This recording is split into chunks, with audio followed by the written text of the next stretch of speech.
It's pre-release week for A Lawless Time. We got our press kit from our friends over at FFG. We built some sealed pools. We had our little in-house tournament, and we have a lot of content coming your way.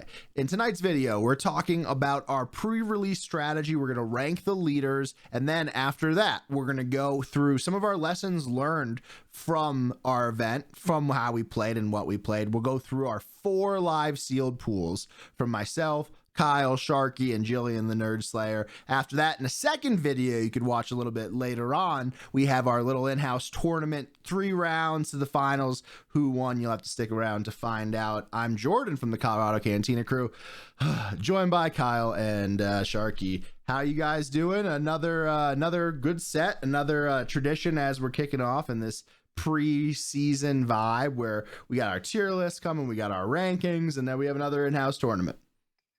It's almost nice to be able to just do it while not preparing for a tournament. Yeah, no, and I love the podcast intro when everyone talks over each other. It's my favorite. Yeah. So thank you for bringing me that show. We haven't had it in a while. I will address each of you as Kyle and Sharkey respectively for the rest of the episode. So yeah, like I said, we've been doing a lot of extra content for you guys to get ready for this upcoming set. We're all excited. New rotation. Sharkey's mentioned it a lot. We'll probably be the worst at ranking that we'll ever be in this set, but alas, we're doing it. So like we said, we're going to go through our leader tier list and we're going to talk about some of those lessons learned. But just to get things started a little bit, today I played Aura yellow. Kyle played Vader yellow. Sharkey played Boba yellow and Boba red. And Jillian played Vel green. And if you notice one thing there so far that's a little bit surprising is just there's a lot of yellow that we were doing. And to be honest, it's one of those things that really stood out to me because in previous sets, we weren't high on yellow. It's not something that we were really hoping to get, especially prior to Leia, right? Like Leia drove it that way. You could have some arguments over whether green or red were better. Yellow was probably the most aggro, right? But now I think there's yellow in all up and down the curve, which was just really interesting. Yeah, there's one part in particular that stands out to me is when we're playing cunning over the last couple of sets, there's a lot of chaff, especially event chaff. There were a lot of 1 and 2 cost events you just don't want to play. They were not good in limited, right? They might empower or set up constructed decks, but they were not good limited cards. So you'd always have a few of those in your cunning pool, which overall watered down your cunning pool, right? Whereas in this set, I think we have less of that and we have more efficient ambush. We have more efficient units in cunning that I want to play with, right? And so that, in addition to the ability to splash in cards from another color that I might want, makes yellow a little bit easier pill to swallow. Yeah. I also think in this case, and I didn't get to play it this time because of things I'll continue to complain about throughout the podcast, but like the bombs in yellow are actually good.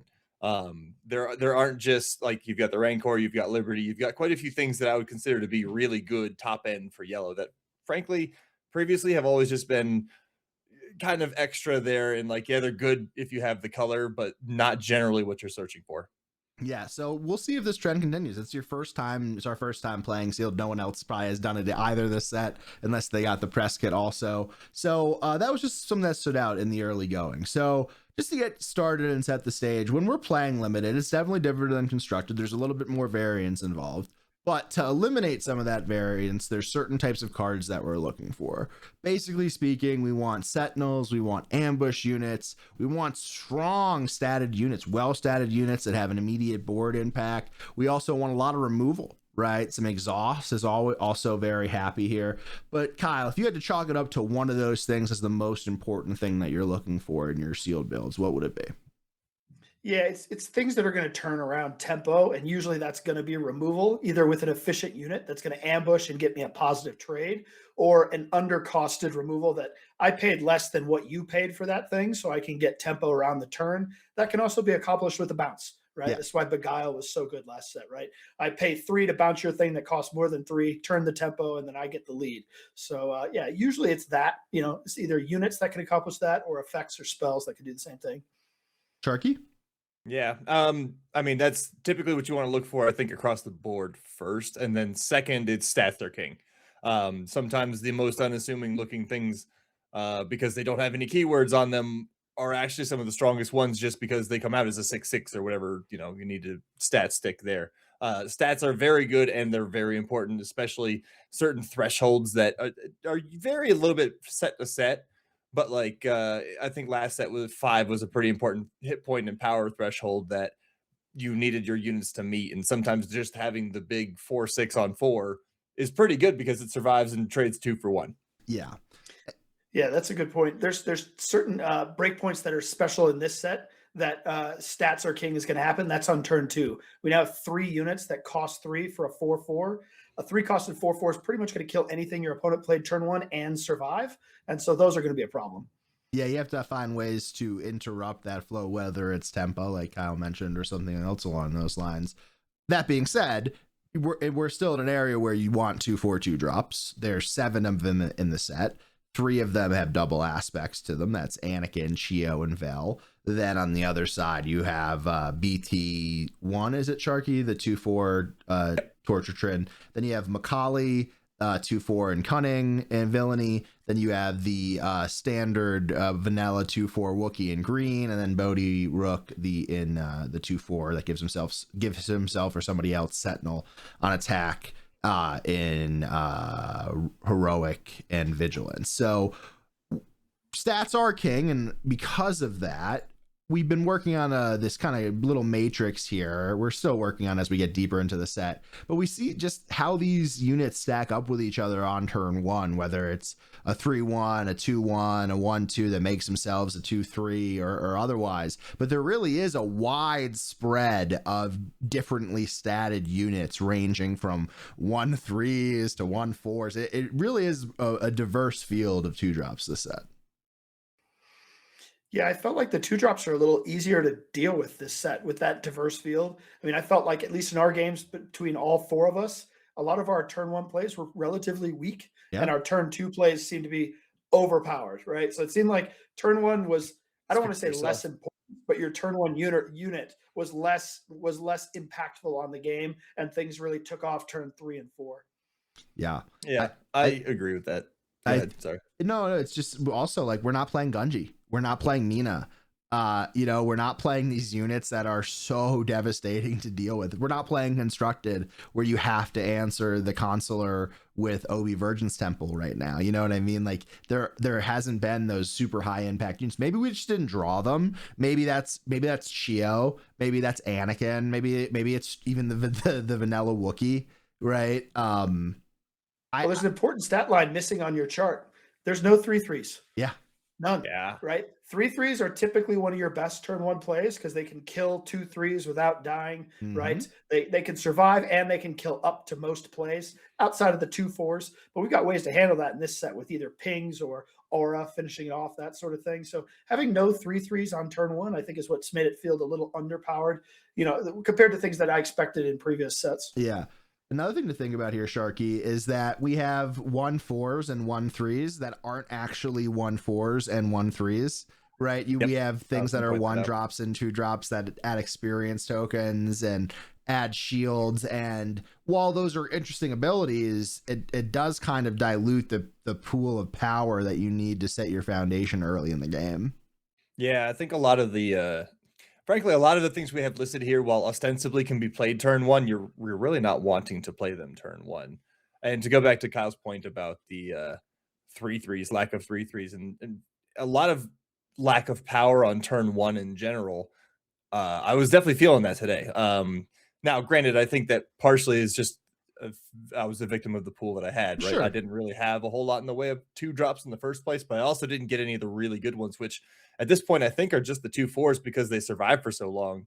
Whereas everything else is basically just trading into each other based on initiative, based on what you're trying to do. But almost all of the rest of the abilities all of the rest of the first turn plays trade into each other. Yeah.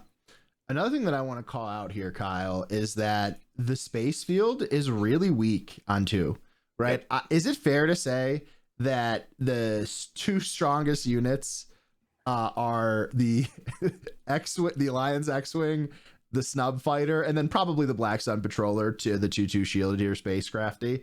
But when the Alliance X-Wing is held in that kind of conversation, you're not used to that being your best heroic 2-drop that you could play in space. Yeah, I agree. I think this gives an, at least in our games, there wasn't much space fighting going on. It was a ground battle pretty much every game between all of us. The one exception to that, and this could be a problem, is Vel. If she gets one of these space units and starts buffing it right away, Yeah. as you can see, there's not a lot of answers.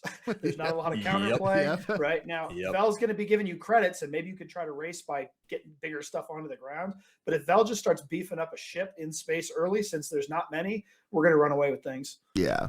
So real quick, what's the best 2-drop here? I'll go first. I think if I had to pick the best 2-drop in the set, it would be Bodhi Rook for me. I think that's a good pick. Bodhi's solid, but I'm gonna stick with my bias here and say BT1. Also a fair choice, I think. On attack, discard a card from your deck. If it's aggression, deal 1 damage to a ground. I just love the murder droids, and BT1 fits it. He's fantastic. Yeah, I agree. BT1, because he has the ability to kill a 3 HP if he needs to, right? With that ability. So he can pick off things that other units might be able to, not be able to, like they start at 2/3. BT1 could take it down. I hear you on the clean it up. Obviously, the 3/3 is not going to be a common stat line there, but I hear you. Okay, the other thing that I want to hit real quick before we rank some leaders here is that these are the only Space Sentinels in the set. Yep, and most of them are huge. We have a 2/1, a 2-cost 2/1 that I played 2 of this afternoon. They weren't bad, but they're just like buying you a turn. You have a 6-drop 5/6. You have a 7-drop 5/7. That's neutral, so it's a little bit understated for its cost based on it being neutral. And then you have the big daddy of them all, Liberty. Really, really light on the defense and space, and overall, it's probably intentional, would be my guess, in terms of making sure they want this limited environment to take place on the ground. Yeah, this compounds the problem we just talked about, where if Vel can hit a ship and start buffing it, the lack of answers. You're not going to have bodies to throw in front of them. I mean, in my pool, I didn't get any of those, right? Yeah. So no Space Sentinels. I had very few answers. I'm just hoping for removal at that point. So speaking of Liberty, we were really lucky to open a couple Liberties in our swag box. I got one in my pre-release kit that we did after the stream, and Sharkey got one in his packs. Otherwise, though, we got 2 cards, 2 prestige variants that haven't been revealed anywhere on the internet yet, as what we're recording on Sunday night. So after we do the tier list, you have to stick around to find out what those were. Okay, let's go over to the tier list here in a second. And while we get things set up there, Sharky, let them know what we're looking for from the S tier perspective. And will we have the D? Have we found the D on this?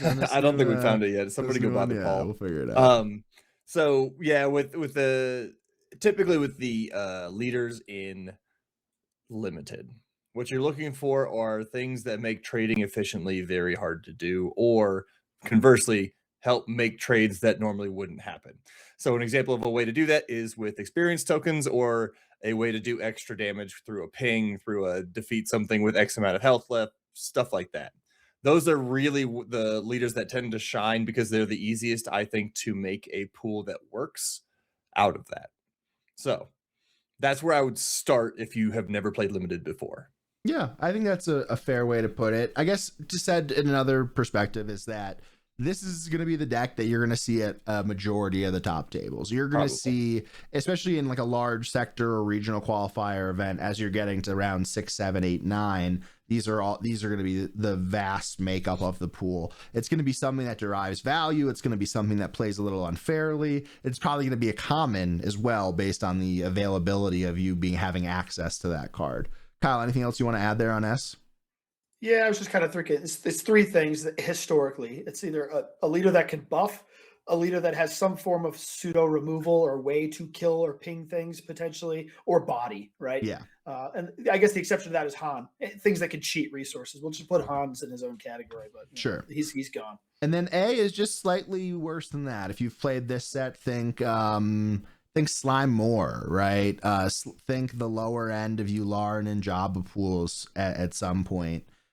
You could make day 2 with these leaders. You could probably make a top cut of a PQ with these leaders to get yourself to the draft if you're lucky, right? These are places where you have game. You're probably gonna have to win some uphill battles as you're getting up against those S tier leaders, if an S tier leader exists in the set. But overall, you won't be disappointed playing it. You're just like a little bit left out there. You're not the tippy top. On the B area, we have slightly worse than that. That you're probably not going to make it to day 2. You might if you're lucky, but it's gonna be a little bit of an uphill battle. C is you're probably shouldn't be playing these people at all. D is absolutely not, and F is not even functionally playable. Think Anakin from Legends of the Force. Yeah. Right. Yeah. Where you're just like physically you can't play this. Revan, you can't play this, that kind of thing. So yeah, I would add to B that with the right pool, it's doable, right? Yeah. We're saying A, you can still make tier 2, day 2. S, that's where you want to be. But B, it's not out of the realm of possible with a phenomenal pool to support that leader. Yeah, it's gonna be hard though. Is the point. A good distinction between A and B is in A, the leader may take you there, but in B, you need help from the card pool only. You're not going to get help from the leader. You're just basically playing them for their color or their aspect. And you probably have to play your butt off too, right? Yeah. I think that's the big difference between A and B is that A, the leader can sometimes help carry you through it, whereas B, the leader's there to supplement the rest of what made your pool good. Yeah. So for the sake of conversation, let's just start with Leia and Jabba because, we're talking pre-release is coming up. We want you to win your pre-release. We want you to dominate it. But as we're doing rankings overall, it's hard to factor them in. So for pre-release, where are we putting Leia and Jabba? Not in for the overall, they're in the F area because the only way to play them is with a showcase. So we don't want to spend too much time talking about it. But for pre-release specifically, Kyle, where are you having Leia and Jabba? Yeah, I mean, if I start with Leia, she's probably staying down towards F. Her ability costing 2 is outrageous, and it's only for this phase, right? Like if the +1/+1 stuck, we'd be talking. But if I'm going to pay 2 just to beef something up for this phase, to take out another unit, I'm still dying afterwards with a trade up, and I spent 2 to do it. Not good at all, right? So I think her action side is pretty much a nothing. And even on the flip, if your opponent is trading units with you, it's probably going to do a whole lot of not much either. So, I keep her well down towards the bottom. Yeah. To be fair, on flip, she will automatically get 2 experience tokens because of the fact that she is 2 aspects herself. Yeah. So now is that good? No. I mean, then she's a 4/4 at that point, right? Like I said, we ever wanted a 4/4 leader? 5/5, right? Right. Yeah. I'm not trying to advocate that she's good. I'm just saying technically she's gonna get some tokens. So let's put her in F. I think that's fair. Sharky, where are you having Jabba? I mean, I don't think Jabba's particularly great and limited either. You need a particular set of a pool for that to work, and I don't know that outside of it. So I'd probably have him in D tier. I think that's fair. If you pulled a specifically Jabba pool, he would be great. I would make the same case for Leia actually. Like if you happen to open 6 packs and have 0 heroism leaders, then suddenly you're playing Leia and you might need her. Not that I have any experience with that whatsoever. But I probably would play neither of them if you can avoid it. Yeah, I think that's fair. Yeah. One way you can make Jabba work, I mean, typically you don't want to be picking up your own units. You're fighting for the ground. You want to keep them down. But if you had a lot of ambush, I could see Jabba being okay. You ambush down. It's your unit's taking some damage. This gives you the ability to pick it back up, essentially heal that unit, gather a credit, and then ambush again. Right. So if I had a decent ambush pool, I could see it a little bit. And there's a lot of just a very specific pool. pool. So, I think he is better than Leia for sure. But D, C, in that general area, like I said, you could only play him at pre-release, which is coming up this next week. All right. Another trash leader just to probably get it there. Are we saying that Han is someone you probably don't want to play either, just to do a little bit of a rapid fire here? Yeah, Han's in D tier to me. Yeah. Yeah, I mean, he is a ping leader, which, we talked about earlier can be good, but you don't want to be using his ping. I mean, what are your tokens that you're going to be defeating, right? Unless you're generating a lot of credits, which is probably the idea. You're already in yellow, so that's where the credit generation is. So he can finish off units. Maybe. I would argue that he's better than Jabba. I'd push him up to C. So in the whole set, there's 4, 8, 12, 16, 20, 24, there's about 38 cards that mention credits, not including leaders and bases. A fair amount of them are villainous. I'm not going to count every single one. So, you're not really talking about a whole treasure trove. You could get lucky with it. I think it's probably fair to say he's better than Jabba. So I'm cool with that. But again, just to save some time and get another trash leader into that area, let's talk about the client. He's someone that I think is probably in that same area as Han, maybe a little bit better or worse, depending on how you want to argue it. I do see a little bit of upside with the shield coming out on 5, but overall, I don't think it's strong. I think the client's slightly better than Han, but not by a lot. I think the shielded 4/4 will be more useful than Han in general, but there are pools where Han I think could pull apart, but that's about it. Yeah, Han has Saboteur, right? So you're trading off. Han's got 1 more health. He's got Saboteur. Does that trade off for the shield? Either way, I agree. I don't want to take too much time on this. They're both in the I probably don't want to be playing them C category. Yeah. You go somewhere else. You'll be happier. You'll have a better time. Are there any other fully trash leaders that we could save time on? There's 2 that come to mind that I don't necessarily think are trash. I just think they're going to be functionally difficult to play, and that's Saw and Tobias. I think they're functionally nearly Revan and Anakin. Not quite. You can get lucky, but Tobias is trash, right? And we were hard on him in Constructed, and we may be wrong about that. Yeah, no, he's been fun in Limited. Yeah, but in Limited, I don't think we are. The reason Tobias is starting to work in Constructed is due to very specific interactions and cards he can work with that you're not going to have in Limited. So, but Saw, I could see it, right? Yeah. Saw is, he's Anakin light in his ability, and we saw that Anakin was very powerful. He could be the aggro deck with the right pull, right? He could be the deck that just crushes people. So I could see it happening. I would actually consider him in B with the definition of B we gave. We said with a very complementary pool, this leader can work. And I think Saw could fit there. Yeah, no, I agree with that as well. So in my personal rankings, I'm going to pull up the sheet right now. We kind of have everybody on the team, not everybody. I think we have about 7 people so far who did rankings for the full set, and then we aggregate them to try to get some data and some ideas out of what caused it to be that way, like what cards are actually good, what leaders are actually good, and taking it from there. But I believe that I had Saw in very playable initially, which is our second highest tier.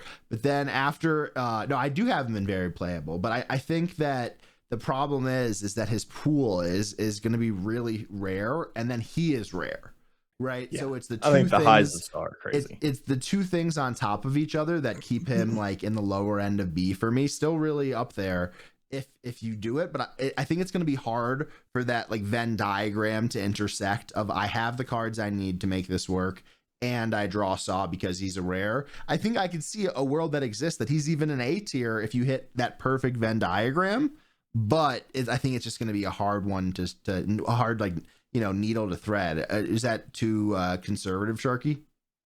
No, I think Saw's highs are potentially S tier, but I don't think it's going to happen so rarely that he's down in D for me, just because of the fact that most often he's a leader you don't want to see. And I mean that almost every time you open him, you're going to be very unhappy about it. That being said, there will be the one time in, 100 where you open that up and you see this red-green pool that suddenly just explodes all over everything. And it's like, okay, well, I just won the game because you can't slow me down. Mm-hmm. And I think the highs of Saw are fantastic. The rarity of that happening for me keeps it out of I want to concentrate on that in the first 100 sealed events I do, Right. To me, this sounds like he just perfectly fits the definition of what we define B as. Yeah. A leader that can pop with the right pool. Mm-hmm. And I think one thing to remember with Saw is that today when we played, Kyle counting was a little bit more organized after the fact than us. You counted 16 double aspect cards, right? I did, but out of in 6 packs, 16 double aspects, but 2 of them were rares. So that probably pushes it a little higher than expectation. Yeah. So that's what the point is, right? You can get lucky with the hyperspace and hyperfoil spots, both being those. There are ways to make it work, but it's a little bit of a challenge. So a fun leader either way, and a good Anakin at home ability. A leader that I kind of want to talk about, and it's who I played today. It's Aura Singh. I think that she's again in that top. I personally ranked her at top tier before we started playing. It might be a little bit lower. I do think that there's an argument for her being in the S tier. If she uses her ability twice within the game and then flips and kills something, that's a really good value. We are seeing the game slow down a little bit, in my opinion. I think getting to 7 wasn't that challenging. Kyle, you played a 7 deploy leader today as well. What say you guys? Sharky, what say you on Aura? I have Aura at the bottom of the A tier. I think she's very playable, but I don't think anybody is S tier necessarily after playing today. And I think that Aura is in the strong pool, but is not my favorite one to see in the strong pool. She's probably my least favorite of the bunch, but not by a lot. So doable, but while you can remove forever, she's a little bit more pool dependent because frankly, the 3/7 on 7 is not going to do it alone. So I think that keeps her out of S for me. Yeah, so I got to play you against her, right? And she had to change my thought process, right? So I had a couple of cards in my hand that were X1 units that I'm like, these are just dead now. I have to just resource them, right? And especially like Judy Hopps, these sorts of things, right? You're like, I just can't play this droid, you know, like yeah. I just can't play this against Aura, right? So that's a huge benefit. There were also times where I was like, man, it's really unfortunate if I have this ambusher. Typically, I'm going to get a good trade up here, and I am. But then he's just going to finish it off with Aura. So I'm really not, right? So that was good. The other part was on the flip, I had to worry about, like, there was a turn I had the 8/5 Overwhelm. It's like this huge bruiser of unit on 6. And I just couldn't play it because I know we're going into 7. You're just going to flip and kill it, right? So I don't want to waste 6 resources on one of my bombs that you could just remove. So I played something smaller. So she makes you have to think differently as an opponent of what you have to do going into those turns, making things awkward. On the flip side, though, when she flipped, she was not threatening at all. She's a 3/7 on 7. By the time we get to that point in the game, I had bruisers on the board. I wasn't worried about her 3/7 stat line at all, right? So that's definitely a downside. I agree with Sharkey in A. She's firmly in A. She's definitely one of the better leaders, but you know she has downsides. Yeah, but I think that last word there is very important because I think all of the top leaders have downsides. Right. Yep. I agree. That's why I don't think anybody's S tier. Yeah, so I could agree with that, but I do think that Aura is firmly within the top 3 leaders that you want to draw in an event. I think if she I think today, and you guys will see in the pool and in our games, that I think that I only had one real piece of top end and I had one job as Rancor. If I had a couple more things like that, I think the deck would have been really, really like just robust in general, you know? Yeah, fair enough. She's in the top 5. To Sharky's point, if we don't have an S tier leader, I hope we don't. Right. I don't want to have another Milwaukee where it's all Leias at all the tables. Sure. Right. I hope we have a good variance of A's, and then we don't have to worry about just one hovering above the rest. Yeah. Same. So let's go and talk about a leader that we also played today, and that's Boba. Sharky, you played Boba today, so lead us off with a discussion. What tier do you think he belongs in? Boba's B tier. I like Boba a lot. I want to like him more. Part of the reason I played Boba today is because I had to force a villainy aspect, and I think Boba was the best one I had. So a 3/6 raid 1 on 5 is already pretty good stats. The occasional credit generation you get from bounty hunters also pretty good. The issue with Boba is very reliant on said bounty hunters being in your pool. Now it's an underworld set, and there's a fair amount of them. But the important ones are the ones that show up on resources 2, 3, and 4. If you're not getting any bounty hunters on that, and ideally it's 2 and 3, but like if you're getting a rough early game like that, you're going to be behind and you're not really going to be generating a whole lot of that extra stuff that Boba's advantage will start to take over. And so he can be really locked out of a pool that doesn't have a 2-drop bounty hunter or a 3-drop bounty hunter. And those weaknesses are pretty big because they spiral into the late game. Most of the time I played a bunch of games against Kyle that I just to test a few of them out. I was hanging with it for a while and then just over the top, couldn't do anything. Just had no way of taking any kind of advantage of Boba's ability. And so you kind of need the right pool to show up for that one. And I don't know what really you can do other than hope to get lucky. Yeah.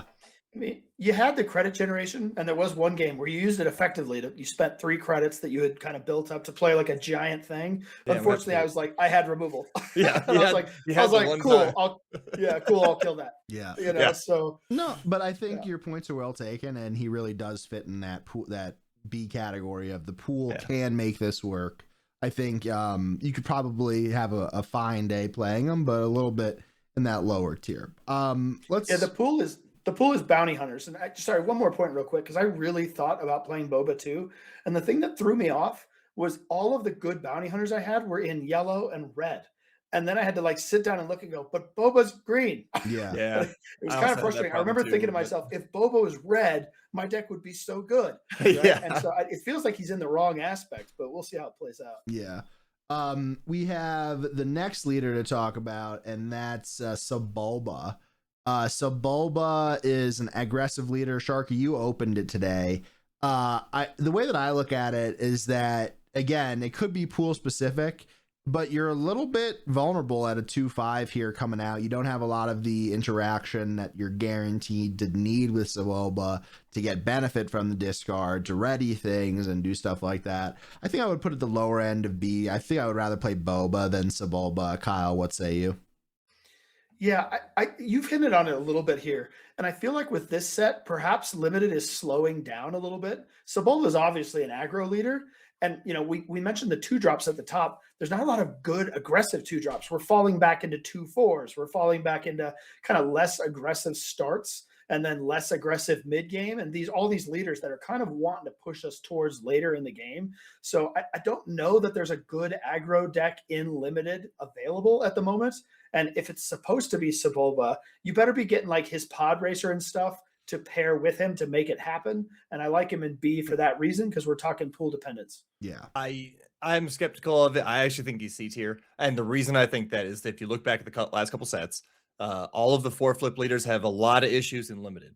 Most of the time, they're not nearly as good as we hoped or thought they would be. And Dedra's the one that comes to mind most recently, but solid, but not quite good enough to get there, even with the right pool. Like, you're pretty much better just playing the mid-range version of whatever you're doing. And I think Sebulba's not quite on Dedra's level. So I've got him in the upper end of C tier. You really probably don't want to play Sebulba outside of having like 3 of his Podracer that you happen to open, as well as a ton of small units where you can just flood the board and keep something alive to use the raid that he eventually will give you. Yeah. And we talked about how few space units there were, right? I'm thinking it through, like maybe you get a few space crafties, right? And you try to make this space aggro deck leveraging Sebulba's ability. It could be a way to go. Yeah. And speaking of Sebulba and pod racers, a lot of really strong pod racers in the set. There's the different canyon hoppers, there's the ambush, there's Anakins. And with Anakin, we have a great giveaway to help you out with today from our friends over at FFG. They sent us over Jabba mat as well as the Anakin Podracer mat, and we're going to be giving both of those away to 2 of you people, you fine listeners. So all you have to do is comment, be subscribed to the channel, and if you're going to win, you have to join the Discord so we can comment and get in touch with you. So I want to find out like what your leader that you're the most excited to play is, and no one can say Vel. Vel's not the answer. Vel's not an answer I want to hear. So you got to comment your favorite leader that you're excited to play this weekend. You got to be subscribed to the channel, and if you have to win, you're going to be in the Discord. So good luck with that, and we'll send it out. On top of that, we got some bonus stuff. We'll give you those damage counters. We have 1 of each to go in that little goodie bag for you, and they look hot. You'll see it on our gameplay, but the premium stitching is back, and the colors are super. That's like great. Yeah. So another leader that's probably fit to be in this aggressive area is Chewbacca. And I think if there is going to be an aggressive leader spot, I think he's more likely to be it than Sebulba, just because he's a little bit more hardy. Sharky, I see you shaking your head. What are your thoughts? I would have picked Chewbacca for the same exact category that you just did. I think Chewbacca is the better aggro leader. Now, that doesn't mean by a lot. I do think aggro leaders are going to struggle a bit, but Chewbacca's got a really big butt and hits for a lot. So even if they have to double trade into him, he's taking 2, maybe 3 things down with him. I've got him, honestly, if I'd opened him today, I'd have played him over anybody in B tier. Yeah. So I think that he's a solid B. He does need a bit of a pool, like the pool help. He's not going to carry you there, but I do think he's a strong leader. Yeah, if you manage to pull Chewbacca and a way to generate a credit on turn 1, flipping him on turn 2, a 5/6 on turn 2 is a problem, right? Yeah. You're gonna get to hit them with Chewbacca multiple times while they're scrambling to find answers. So yeah, I could definitely see it. I agree. If there is an aggressive strategy to be had, it's probably Chewbacca. The problem then is your eggs are all in that basket, right? I am going to be the aggro leader. I'm going to flip Chewie early and ask the question, do you have an answer? And if my opponent says, yes, I do, here it is, then we're probably losing. So hear me out, though, because I think with him, it probably makes sense to try to use your splash base on 2 or 3, right? On resource 2 or resource 3. So you're playing like the best 2-drop in heroic that you have access to, or you're playing the best 3-drop. So it's interesting. Point, yeah. Or credit generation stuff there. Then let's not sleep on his ability. Being able to ping 2 or potentially 4 in one turn being, you know, on his flip turn before he flips and then afterwards, pretty good. And like Kyle mentioned, if they can't stop you, they're taking 10. Right. Yeah, and there's minimum. only 27 HP on the bases. So 10 goes a long way. Another leader that I'm pretty interested in overall is Jin, but I'm really not sure if she's as impressive in limited as she is in constructed right now, Kyle.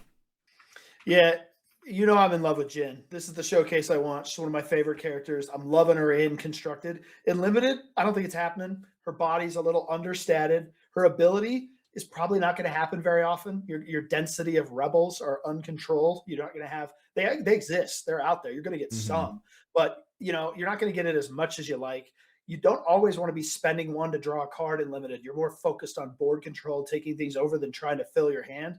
And the other thing, of course, that's missing in this limited pool is I don't have aggressive negotiations to take advantage of the fact that I'm drawing all these cards, right? So, yeah, to me, she's very average at best. I couldn't argue pushing her any higher than the end of B. Yeah, I've got her down in C tier because she's not one you want to open, but if you need a heroism leader, she'll do. Yeah. I think she's probably better than Sebulba. You know, like she's a 3/6. She's in a good color scheme. I'm not really convinced. You know, I'm not going to die on the hill, but I don't think she belongs in the same tier as Client and Han. I think those two belong down one tier anyway, but yeah, that's what the nature of compromise is, Sharkey. There are some good rebels. You are missing the aggressive negotiation. You don't have Hammerhead. You don't have a lot of the stuff that makes her tick, but you still have access to a nice Spectre shell. You can run Kanan. You can run Zeb. You have. I personally think that the two aspect cards, like the blue red, are probably the best in the set. The best combination at large, up and down the curve. But I'm not gonna die on the hill. I'm cool with her below Sebulba if you guys want her there. Yeah, I want to agree with Sharkey and put her in C, but it says Jin Urso on the card, so I refuse. I think his bias won't let him. I think Client and Han are really bad compared to Jin. Let us know in the comments what you think. I think Client's on the same level as Jin in terms of usability from just a leader standpoint. Well, here's a leader that I think is super usable, and we probably won't spend too much time talking about, and that's Vel. I personally think that she belongs in S tier. I think that the buff concept has been really good, like we mentioned earlier. The credit concept that we're dealing with now is interesting because on the surface, yeah, if your opponent is smart and they have the right cards, they could really take advantage of being given extra credits. But both of those things have to happen. And I think that, you know, in one of my games today, I believe I was smart, but I didn't have enough to draw to spend. I had the choice to like leave and float resources, like 4 or 5 resources floating, or I could save my credits. And you had to risk until you draw into something big. And that's part of the problem, not having enough top end and stuff like that. But I think that the downside for Vel is not only manageable with the credit hate and all of the different things that you could do to keep your opponents from spending credits, but I think that it's going to be consistent as well. And like we mentioned earlier as well, there's not a lot of space units, so being able to buff them could go a long way.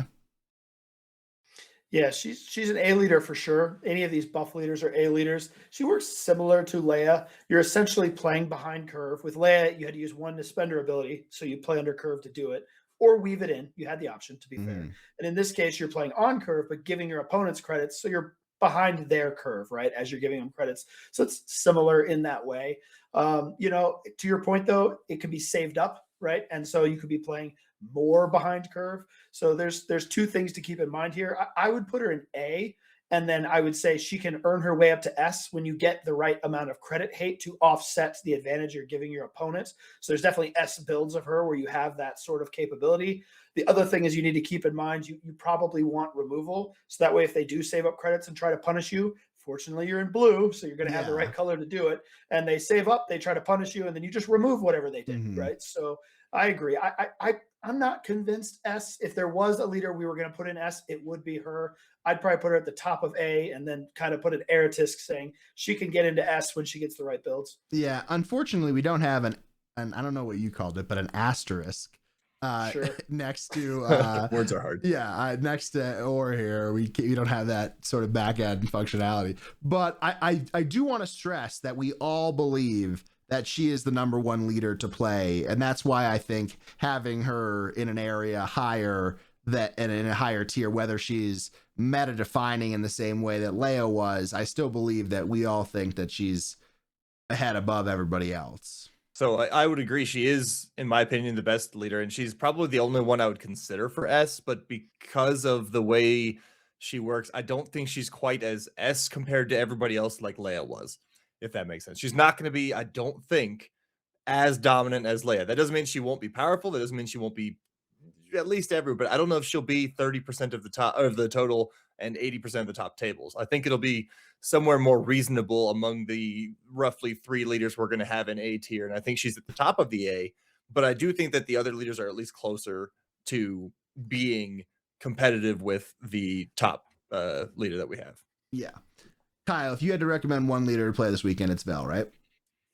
Yeah, I think it's going to be the most represented leader as well. I think it's the leader I'm going to look at first when I open my packs. But I had that decision today. I opened Vel and I chose not to play her. Right. Whereas if it was Leia, I probably would have played Leia. Yeah. Okay. I'm fine with her. And I want to stress that we think that she's very strong. Yes. Agreed. So I mean, that's what A is. Another really quick one here is Callus. This gives me worse Mon Mothma vibes, where I think you'll be able to heal maybe once a game and it'll likely die. I think that if you have blue villain, the leader that you should be looking to play is Aurra Sing. Oh yeah. Right. Yeah, and is he a rare too? I don't believe so, but I'm not positive. I think he's the rare. Yeah. Because I think Aurra's the common one. Aurra is definitely common. Yeah. So leave him on the shelf most likely, but I think better than Client, better than Han. Krennic, I think he'll do, but yeah, he's not your favorite. Krennic, we had some fear about being a 7-drop leader, but maybe 7 isn't as late as it needs to be. I think he is super pool dependent though. I think he'll be in this big B tier for me too. The issue is that the best top end really isn't in green right now. So you really need to be lucky with what you pair it with. There is a 10-10 ship that is in green. 10-10 ship, that is true. What do we think about Krennic, Sharkey? I think Krennic is exactly what you said. He's very pool dependent, but that pool could be very good. So if you get multiples of the mercenary fleet and you want to make sure you get to it, I think Krennic's your guy. However, you're going to have to sacrifice a lot in the early game and figure out a way to navigate that because 7 is reasonable, but also if you have nothing on the board because you're killing your own stuff all the time, then you're going to not get there. Yeah, Kyle. Yeah, I'd probably argue him down towards C. Killing my own units is not something I want to be doing in limited, right? Probably ever, right? So, to be able to get to do what you guys are saying, where I'm going to be trying to build up credits to make this crazy thing happen, means I'm killing all my own units on the board and probably getting overrun. I've lost board control, and then by the time I get to that big thing, I've lost control of the game, and I'm going to lose anyway. So to me, he's a C. I think that the argument for Krennic in the last leader we have in B is that if you draw a ridiculous pool of top end, he's going to be the leader to enable it the most, right? Where you get there and is the top end good enough? That's the question. Again, top of B, end of C, not that big of a distinction. Again, probably shouldn't go out there and play it. Needs some pretty specific cards overall. We'll get to Lando, but to me, when you talk about, hey, I've got a leader that enables me to play my bombs, I feel more comfortable with Lando. Now he's only going to do it once. Well, let's talk about Lando, right? So I guess the downside of Lando in constructed or in limited right now is that you're not going to be able to build your deck in a way that makes it super palatable. I do believe that he is at the top of B tier. If I had to rate him, I think he's a lot more consistent than Krennic. I do think he's a step below Vel and Aurra, but I think having him at the top of B makes a lot of sense. That's exactly right. There's a lot of event-based or unit-based ways to make credits. I don't think you want to be using his ability. You certainly don't want to be playing below curve to use his ability, and it's going to be really bad if you miss when you use his ability. So I think your whole goal here is just to make sure I've generated 1 credit before my flip turn, hopefully with a different card. And the rest is gravy. Having used his ability. You get 2, you should be ecstatic. You should be thrilled about it. You know what I mean? Another thing to think about is Qui-Gon unit is awesome with Lando here. because you could arrange your deck and make it. There's not many cards. I think that might be the only card in the set that lets you do it, but also in yellow here and a good Sentinel that you could count on. Another. So one quick note on Lando. Lando's also, I think generally we were talking earlier about Cunning being much better this set than previous sets. And generally speaking, I think the Yell Heroism specifically also has some really good tools that Lando can take advantage of. And he really is the only viable leader in Cunning Heroism. So mention he's another rare though. So yeah, he's like last set. Yeah, last set I wanted to play Sabe. I never opened a Sabe in any of my limited events, so you might not ever see Lando. Yeah, we did see 2 of them open today. Yeah. Another one, Empress Ness. I think that she belongs in the top of B tier as well, whether it's above Lando or below. We'll find out in the coming weeks, I think. There's quite a few good on attacks, good stat line at 3.5, at 3.7. Then also an aggression. You can pair it really up and down the curve of what you need. A very strong leader. You should be probably happy. I think she's probably in the top 5 of leaders that we'll talk about. I've got her a little below Chewie, but not by a lot. So I can see the argument for her being above him. But I think that there's enough dependency on the right cards that you need a little bit more help. She doesn't quite do it on her own, but I do think the ability is strong enough, and in limited, it's going to be strong enough to make work anyway. So I'm not going to quibble too much about top 3 versus top 5, but I do think she needs a bit more help than some of the other leaders up here. Yeah, the body matters. She doesn't die to Finn. So that's a thing, right? Having that 7. But, her leader side, you're probably not using that anytime before her flip, maybe later in the game. Probably not. So that's a little bit of a drawback. I agree. I'd probably move her 1 down behind Chewie, but close. I'm fair. I think that's the same tier for me, right? The same. The B tier is big, so there's a lot of areas there. And maybe the more that we're looking at this, it makes sense to bring down Sebulba, Jin, and Callus down to C. With these units, these leaders actually be ones that we're kind of like excited to play. That's what I was thinking earlier. Yeah.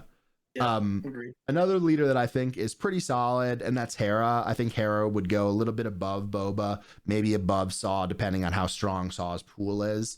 I think she's the better Mon Mothma leader of the set. I think that, yes, she has ways that people could play around and manage your board to make her impact a little bit lesser than, but the Spectre cards are really, really good. And if you draw the right ones, and that's really what we're saying is happening in B here, I think you could really make an impactful pool here with Hera. Yeah, I think Hera's actually pretty good and limited. The restore is going to be a big deal. And I mean, I drew the 3 Spectres today. Yeah. It'd be nice to have a Hera. I'd have been happy. Kyle? Yeah, it's interesting you said she's the better Mon Mothma. I was going to say she's the slightly worse because it means my opponent has the ability to disrupt my capability of using her ability. I meant better Mon's than ability Callus, just works. Right. The Mon Mothma type, but better than Callus. Yeah. Okay. Yeah, fair. Yeah, better than Callus. I'd put her above that, but probably worse than Mon Mothma. And Mon Mothma was playable last time, so, in that area. Solid enough. Yeah, I think if you have to play Hera, you'll have a good time. Right, it'll be fun playing, or maybe you'll play well. Who knows, right? And the last leader here today, and Kyle, you actually got to play this leader with one of the cards that we drew. That was a prestige. You have it at your desk now, and that's Darth Vader. You played Darth Vader yellow, and you splashed in this Maul that we'll pull up on screen right now. But man, what a great looking prestige as we get to, like, that's one of the really cool parts about this new pack situation is that we get to open that in our regular booster boxes. We also got a Fetz Fire Spray, which we have a picture of that I'll put up in editing, but really, really good stuff. Oh, you mean this guy? Oh, you got it too. Yeah, that one's, I love the colors on that one. I love the, I was just going to say that. It really pops with the white background. I think online I didn't love the way that some of the prestige looks, but in person they're growing on me, and I think the foils are going to look really hot. Yeah, totally agree. But back to Vader. So yeah, it was cool. I thought you're supposed to pull like one of these per box, so 2 in a box. I don't know if that's above rated, but it felt good. Yeah. So anyway, Vader. When we did our internal rankings, I think I gave Vader an F. My initial thought process was, I got to discard cards. I don't want to be discarding. I don't have a lot of draw. I don't want to be using my hand as a resource in limited. And he flips on 7. I'm going to be dead by then. Well, we learned a couple of things today, and I don't think it's it's a small sample size, but it felt pretty correct. Is that these games are going to go a little longer. You can get to 7. right? We don't have a lot of good aggro, or maybe we just didn't have a good aggro build in our pool. But getting to 7 didn't seem like a problem. So a couple things about Vader. His ability was super useful, right? So more than once, I had no problem throwing a card to finish off a unit. You ambush into me with something that lives with 1 health. No, it does not. I will finish that off, right? Or, if I had to ping off units here and there, that works very well. But the biggest thing about Vader is he's a bomb himself. Your deck comes pre-made with a bomb, and a really, really problematic bomb, because when he flips, he's huge, right? And not only is he huge, but the following turn, or even the turn he comes out, I think Sharkey, a couple of the games I won today, I threw my hand to just end the game. I think against you, Jordan, in the last game, I just threw my entire hand and did 11 to base, right? I'm like, so I will hit with Vader for 11, that's game. So he has a built-in aggressive negotiations, and he's a huge bomb of a problem himself. He was a lot better than I thought he was going to be. And, to switch my mental ranking from an F to an A seems pretty crazy, but he was very good. Yeah. So I think Vader epitomizes the F it, I'll do it myself kind of leader. He just flips and says, all right, this game is going to end. I also wonder if you didn't even play him in the best colors, right? I wonder if red blue is just better with Chio and all the card draw that's available in that color suite. You get the 5 drop as well.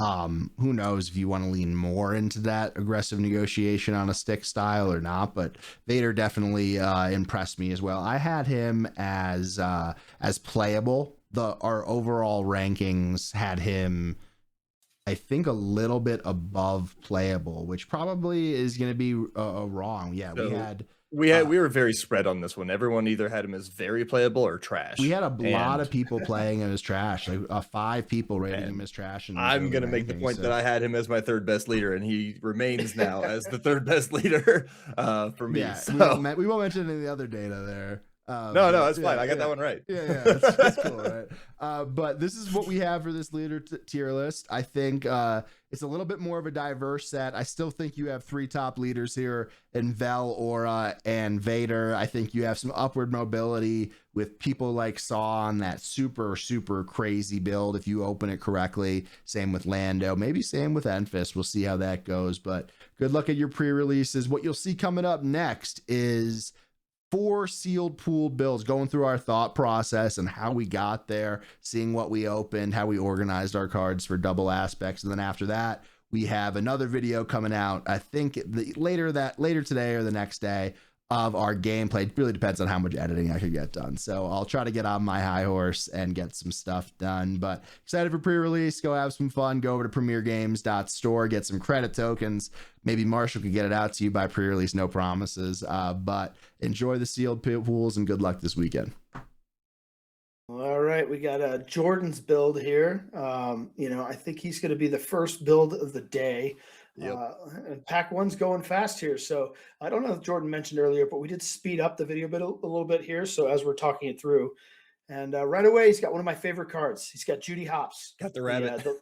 He's got the Leppy Lookout, which is a very strong, most of the time, turn 1 play. That 1 health against an Aura Sing can be a liability, but a very strong shielded 3/1 on turn 1, right? He's got a Rancor too, which I'm a big fan of personally. That thing is a monster. Yeah. Well, speaking of, there's Aura Sing, right? So yep. Okay, we're flipping there. Oh my goodness! I got in there, right? Yeah, and Finn, if I recall. Oh yeah, and Finn. Finn is an absolute monster in this format specifically. I mean, he's going to be good in constructed, but I find in constructed his ability to give shields is not going to happen very often. But in limited, it's going to happen almost every time he attacks, right? Yeah. Yep, I agree with that. I'm also a big fan. You can see at the top right now the red-green rebel guy that you can play him. When he plays, he does damage, and when he dies, he gives you a discount. So it can be a way to play up the curve if you need to as well. If you end up with red-green. It's like a one-time ramp, right? Yeah, like a real quick thing. Okay. He's got the real ramp there, the mercenary. Yep. Speaking of ramp, not super laser tech. It's expendable mercenary. I can never remember the name of the new things that do the same effect. Let's see. And he's got Callus in here so far. We talked about it in our leader rankings. He's got Aura and Callus. And I'm pretty sure if you have those two, it's by default Aura, right? So if you're playing blue villain. Yeah, unless his pool was crap and he needed to spread a bunch of colors, I don't see why he would play Callus. And in this case, his pool isn't. So like he's got a pretty good solid set here, and I think Aura's leading candidate, though I wouldn't count Hera out. I mean, when Han shows up, especially, I wouldn't count Hera out yet either, because being able to play some of the off aspect stuff without burning your base is a pretty good thing. Right. And Sarlacc. Ooh, So that's a starter deck card, right? Too. So you're not going to see that guy very often. Yeah. I don't know that you're going to play it. That seems a little late to happen, but it's a bomb. It could be a bomb. It could be like a good top end to go along with the Rancor, followed up. Mm-hmm. I think the art's really Chio. cool. Now I think Sabine is very good in this format. Oh, yeah. There's not a lot of upgrades. And if you have to have ways to remove upgrades, Sabine's going to be one of those few ways you can do it. There's not a lot of upgrades, but there's not a lot of hate either. And I think she definitely qualifies as a good card for that. Yeah, the not a lot of hate is going to be the problem, right? Because I think people are going to feel emboldened to just slam. If you do have an upgrade, like a mastery or something, slam it and say, what do you got? What are you going to do about it? You know what I mean? Especially on your leader, because even then that eliminates bounce, right? Yep. So like if I slam a mastery on my leader, it's going to be very hard or very challenging to deal with. So Sabine's good. Yeah. What's the one that gives him -1/-1 exhausted? I can't remember the name of it, but I just saw you had it. That's another one that Sabine could get rid of. Yep. And that one is, I mean, it's already done half its damage when you play it, though, right? Because it exhausts a unit, including a leader. So, like, you can get rid of it to get rid of the -1/-1, but it's already done kind of the worst of it, right? By tapping down. It's done the worst, but sometimes it sets you up to get killed, too. And so maybe Sabine saves you by doing that. Yep. Well, he's got a big pile of green, but so it looks like he has the most green cards, but not a lot that I like. Yeah. Okay. It looks like you got a second Enfys now. So I'm guessing I haven't noticed a lot of like an on attack spam, Chewbacca. So I don't know that Enfys is going to show up. Ooh, Chewbacca's pretty cool though. Chewbacca, I think, has the potential to be just a real monster in limited, right? If he's not answered, he just grows and heals and grows and heals and kind of just keeps eating takes things. over. Literally, I guess is the theme, right? Just enraged Wookiee. Was it on attack or anytime he does combat damage? I can never remember. I want to say it's anytime. Here, let's look him up. Yeah. And he's also got a big top end here with the mercenary fleet. A 10-10 in space is honestly really tough to deal with if you can find a way to get it out early. I think 9 might be a little late for it, but if you can find a way to get some credits or something to slam that thing down and be like, all right, game's over. Yeah, Chewbacca's win an attack ends if the defending unit was defeated. Give an experience token to this unit and heal 3. So it's defending unit. He can't die, right? He has to attack. Okay. Yep. Well, he's got a fair amount of sentinels that I'm seeing him set out right now too. Like he's got the 2 in space. He's got the at least 1 turret. I saw might be a second turret. Well, with as high as Jordan was on Aura, and he's got it sitting at the top of the pile. I know he's high on Aura. He has some good blue, so I think we're definitely heading blue. The discussion now is what do we pair it with, right? Pairs with, yeah. I think he has to go with green or yellow, right? Because the top end he's going to need something to end the game, and he's got Rancor in one and Spaceship in the other, and I don't know that he has enough stuff that I would be like, oh yeah, you have to play that. I think it's a matter of preference, and maybe you splash the other one.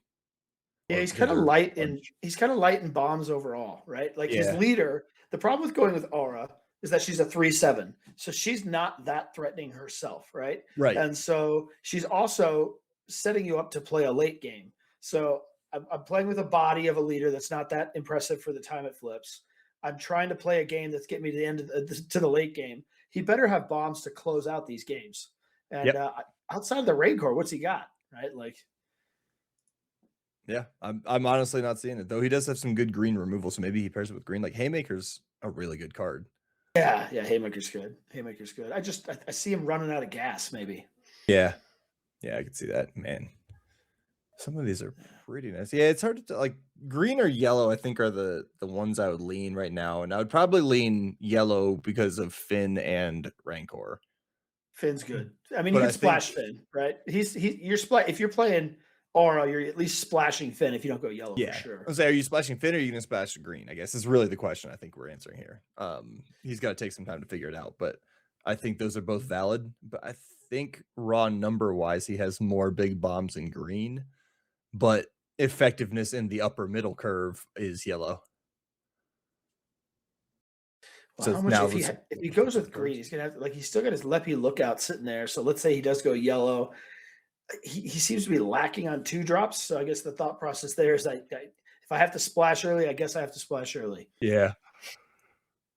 Well, I don't know. 6, 7 2-drops isn't terrible. Out of a 30-card deck. Yeah, how many of those do you want to play though? With like 3PO, you're not super excited. Yeah, I know. None, like there's at least 2 of them because the other one that gives Underworld unit an experience token isn't really a turn 1 play if you can avoid it. But that Well, and the TIE Fighters, what he's got 2 of them. That's a 2/1 Sentinel. Yeah, I mean, so many leaders can just if you play against an Aura, you can't play that card. A Vader, you can't play that card. Han Solo, even. Han. Yeah, yeah. That's fair. I mean, it's not a great bunch of choices. Well, same with that other yellow turn 1 play is also a 2/1 on the ground. Oh, is that thing shielded? That one's the one that can shield itself, though. So I mean, okay, it's not good in Aura, but it's good elsewhere. Okay, or at least good enough elsewhere. I think. I don't know if it's good. Yeah, looking at that stack of turn 1 plays, he better not play an Aura mirror. It's going to go badly because now he's down to 4 of those are gone. So he'd have 3 viable turn 1 plays in the deck. It's rough. Yeah. Yeah, the next turn plays look really good. I see 2 Sentinels there. One's the one that you can give away that you won't is a 2/4. And then you've got the droid turret, which is a 2/1 shielded. So I mean, it's also very strong. And I like the Vigilant Scouts, the Bounty Hunter 3/5 with Restore 2. Those are also really useful for effectively a control deck here. Yeah, his early game it seems like his mid game is very good potentially, right? Because the ambusher's there too. Yeah, he's weak on turn 1 and he's weak towards the end. So he's going to have to really make his hay kind of in the middle here and be out in the lead by the time Aura flips, or he's got to be overwhelmingly leading. Yeah. I think he could probably do that. Plus, if he can do that, and then he can also get to the late game where Aura doesn't even have to flip until late, like set up Aura to flip to keep control to finish a game out. I think that's a possibility as well. Yeah, you're not necessarily flipping Aura on 7 and just killing some tiny little unit. You're really saving it for an impactful kill. Yeah, exactly. But it looks like blue is what he's leaning in. Probably, it's a good choice. I think it's solid. I think it's probably got the most support cards in blue, yellow as well. Sorry, blue's not the support choice. Yellow is. But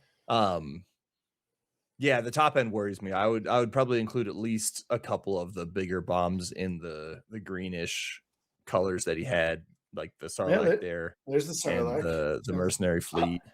Ooh, a hyperfoil Sarlacc. Yeah, that's shiny.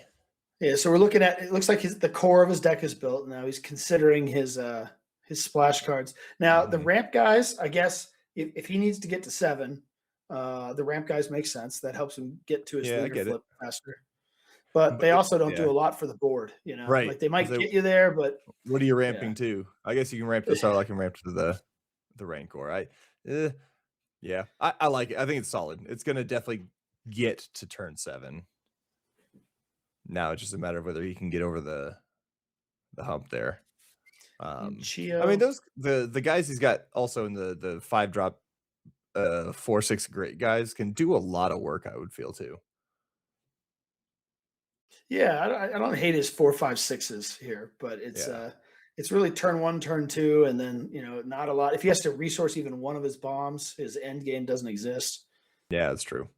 And Aura, like we talked about earlier, Aura really can't do that herself. Yeah, she's not threatening. No, nobody cares about a 3/7 on 7. Yeah. All right, well, so it looks like we're mercenary done. fleet at home. All right.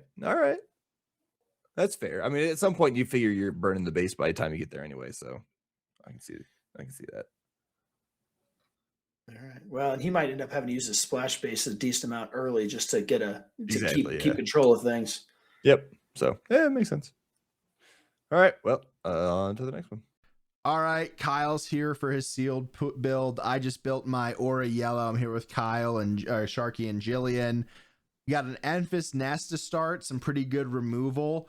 Speeding things up a little bit just so we can get this out quicker to you guys. That removal is going to be a big deal. Yeah. You guys' favorite card too with Ben Solo. Ben Solo, very strong. Another great ambusher here with the 5/4.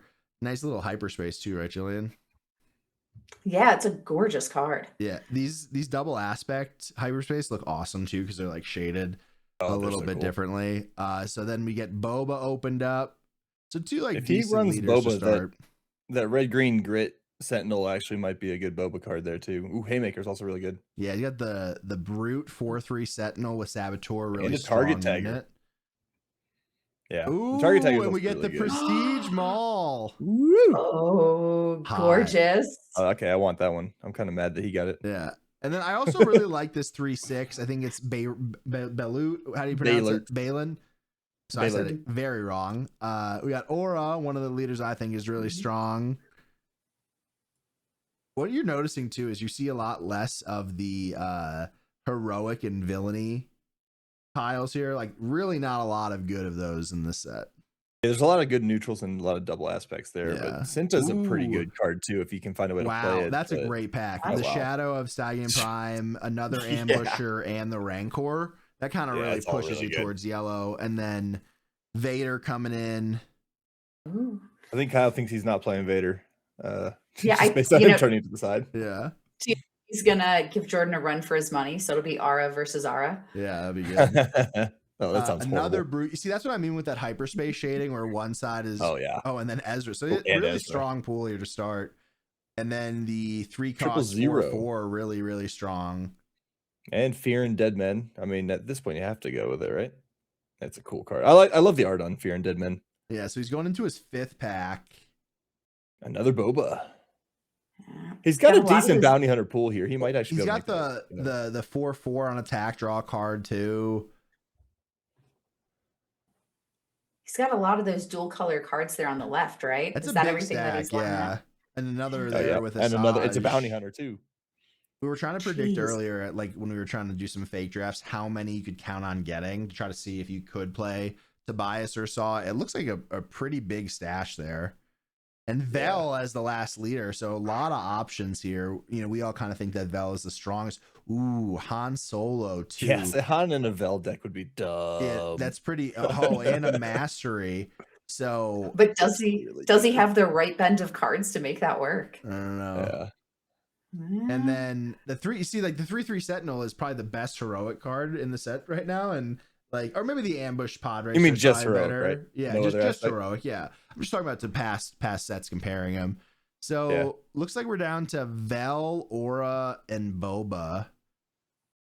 I like Boba. I'm curious if he has enough mid-curve bounty hunters that I saw, and a lot of them are pretty good. I didn't see a lot in the way of the early game bounty hunters though. I really like Kill Switch. I really like this turret, the droid laser turret.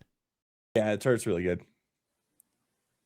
He's kind of looking all around. I mean, this could lead him into either Vel or Aura. That's a hard sentence. Sorry. Comparing to what Jordan to yours, I don't think he's got the same curve on that Aura side. You've got a lot of Sentinels in here, and I don't know if I'm quite seeing that in what he put out. Just in the blue-red, right? He would have to play the 4/3s, but he has some pretty big red, some good red villainy here. Really good bombs there. Yeah, I think. And we know he has the Rancor too. Yep. And he's got the AT-AT in green. So he's got, I don't know, red might be his strongest color, actually, just as he's going back through it.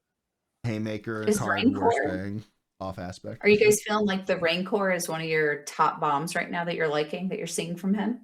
Just in general, I think. Yeah. Right? I think it's a fantastic card. And it could it's a 7/7 hidden that does extra damage when you attack. Yeah. It's going to make it really hard for other people to play ground units. Yeah. And in this case, also, having the Blade Wing in yellow can also pair really well with keeping the Rancor safe. Yeah. Like you play Rancor and then you just Blade Wing whatever they're going to attack it with. Looks like he's trying to go through his double aspects and see what's possible, like what might be able to be played. Yeah. I think you want to try to play the Shadow of Stallion Prime just because it's so strong. He's got such a good pool in so many colors right now. And I think you want to play Maul because you drew a Prestige, right? That'll be fun in pre-release too, getting to play some Prestiges. Yeah. That'd be interesting. I forgot it's a new thing this time, isn't it? Yeah. You're in the regular packs. It did look like, I mean, the packs seem, when I opened them, like they were more fun to open than previous packs. Like knowing you're getting a hyperfoil is pretty cool.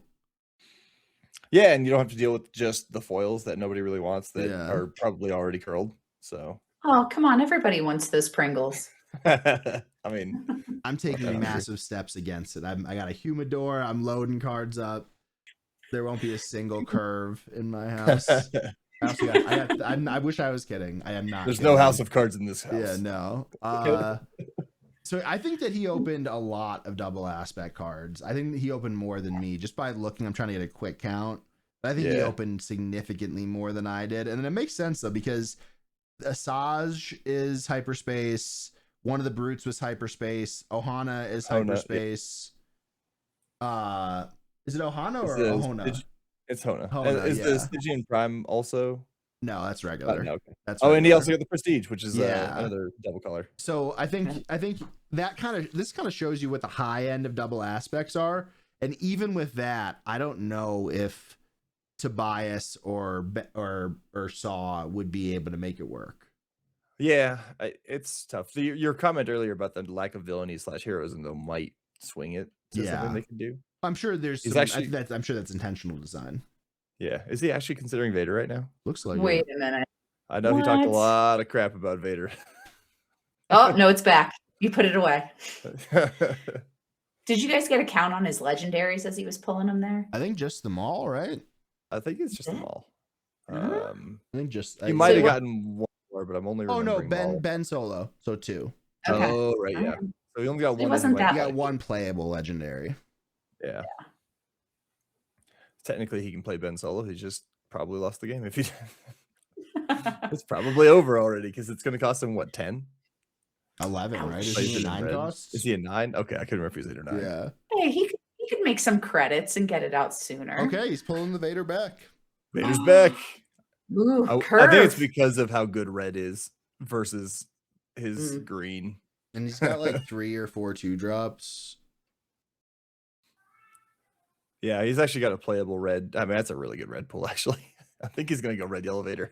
Is that enough? And then you splash Maul. You have the interrogation droid, Stygian Prime. Yep, there you go. Yeah, that's some really good red Vader.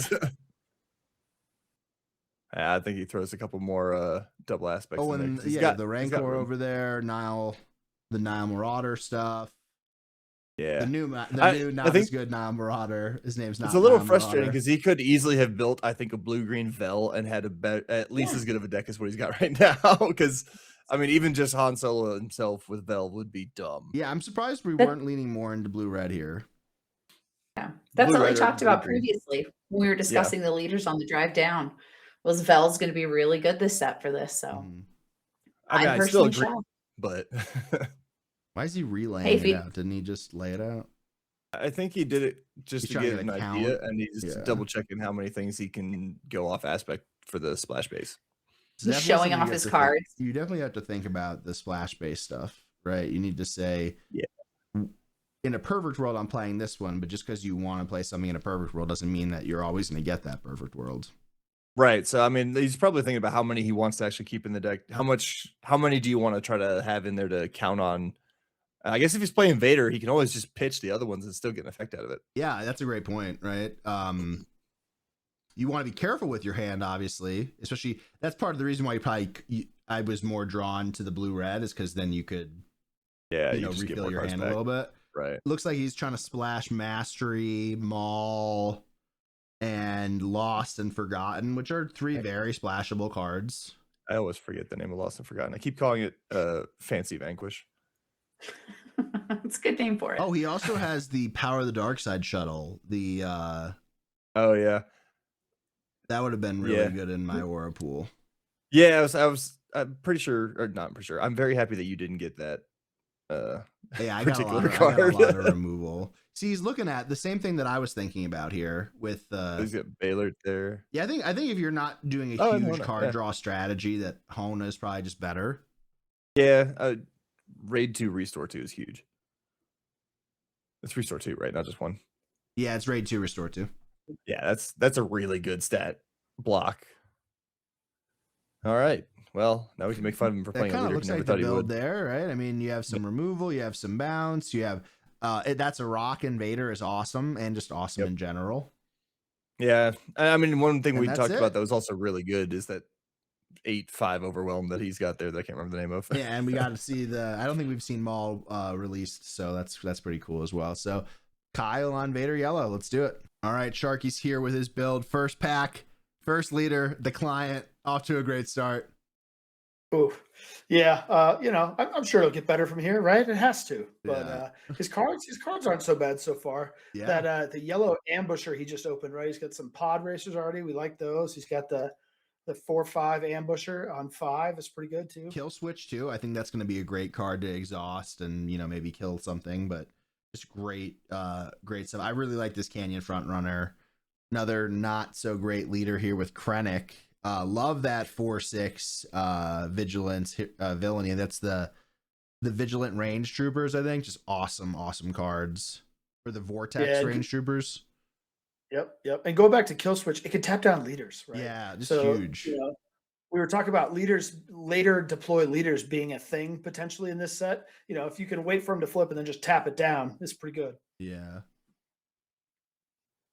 That Kessel ship pretty good too. A little expensive, 5/7, but see the first appearance of the band. Oh man, the Nothing Left to Fear. I think that might be one of the best cards in the set for limited. And there's followed by Ray.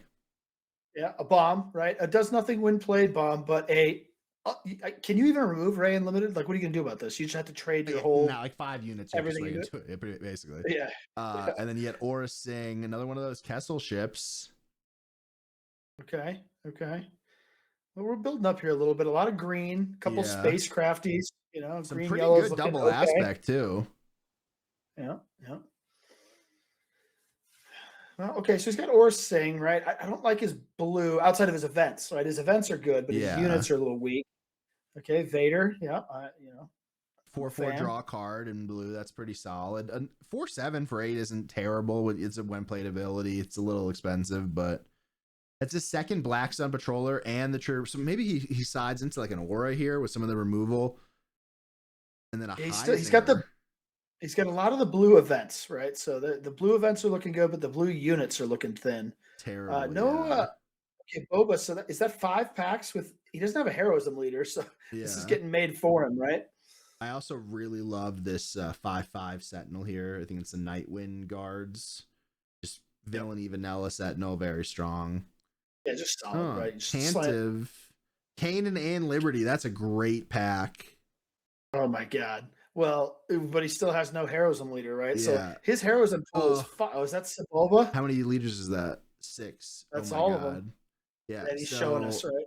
No heroic leader. Love this. You open one of those 6/8/5s too, really strong. Yep. Yeah, it's a bruiser. I mean, the butt's a little small, so it can get swung back into, but 8 damage overall is scary. Forlom, Zeb, Chrysanthemum. Wow. And that's the Airy, the Enfys ship. I'm sure he's pissed he didn't get Enfys. I mean, hold on. Zeb, Chrysanthemum, Ray, the Tantive, the yellow legendary ship. I mean, his hero pool is awesome. He's even got 2 of the 3-cost 4/4s, right? He's got the yellow 3-cost 4/4 and the green 3-cost 4/4, but they're both heroism brutal. Man, Lando would go so hard here, like a Lando yellow or Lando green splashing Chrysanthemum.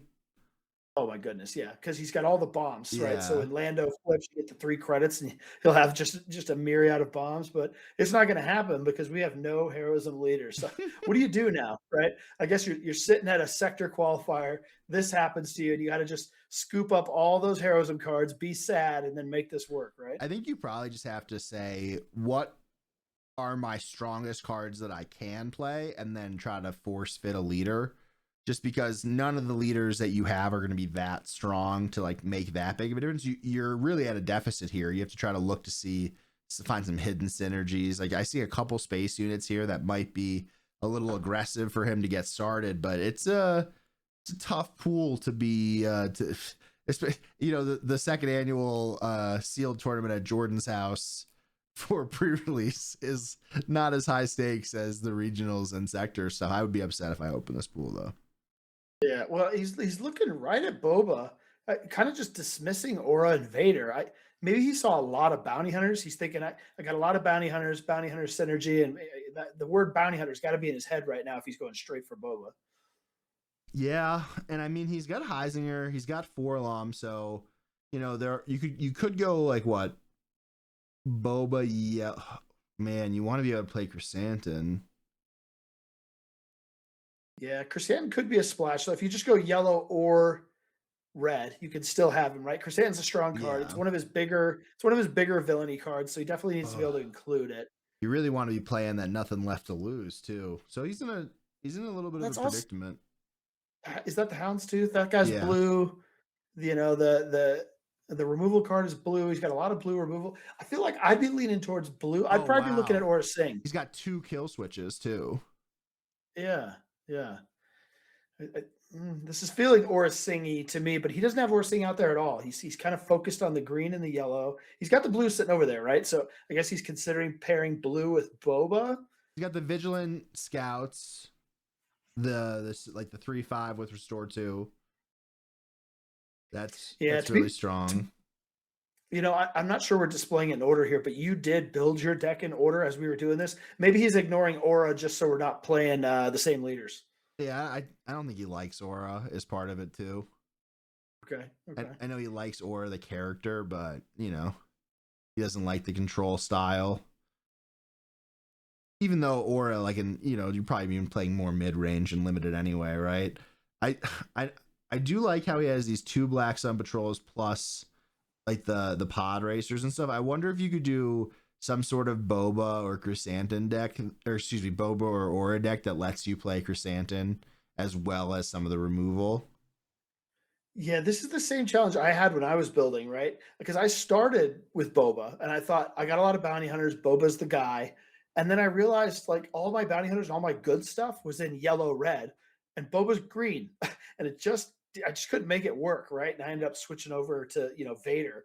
But, it feels like Boba should be red, right? Just when you get these pools, it feels like he'd fit better there.